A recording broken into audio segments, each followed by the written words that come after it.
In this problem, we have a car in a drag race started from rest and accelerated constantly to a velocity of 50 meters per second. When it reached the end of a 500-meter row, what was the car's rate of acceleration? This question is a kinematics problem. So, by looking at this, we need three information first in order to use either the first, second, or third kinematics equation.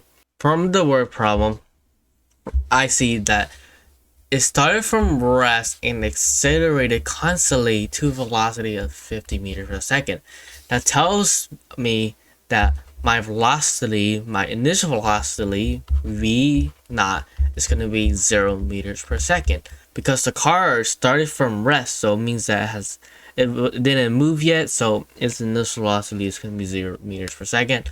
And its final velocity is going to be 50 meters per second because it accelerated constantly. Constantly means it's not going to change acceleration. So its final velocity is going to be 50 meters per second. And the total distance traveled has to be 500 meters. That's how far the car travels. So that's going to be its displacement. So I'm going to say delta x because it's going horizontally.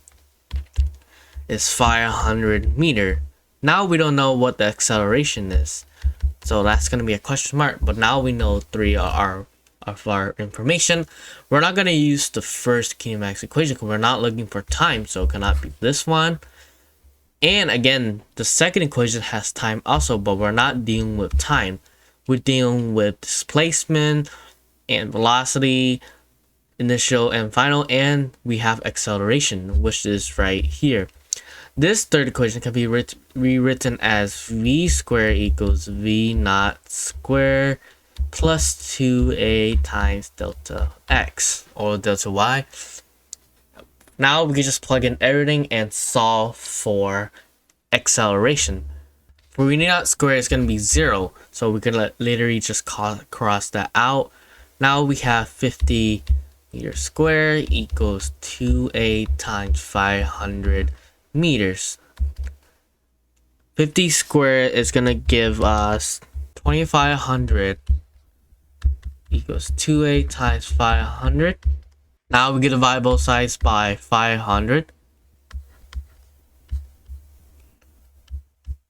That's gonna give us 5 equals 2a, and now we divide both sides by 2, and our acceleration is gonna give 2.5 meters per second square, which is going to be answer choice D for this problem. One key point in tackling these problems is to look for the information they give you. Do they give you initial velocity, final velocity, displacement, or acceleration, or the time, and what problem or question are they looking for?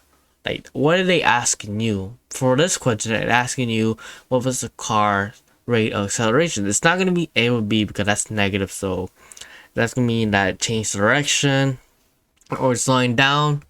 0.5 is too little, so 5 might be 1, but if you're unsure, some students will either guess. It might be either D or E, but if you're lucky and you chose D, you get the point.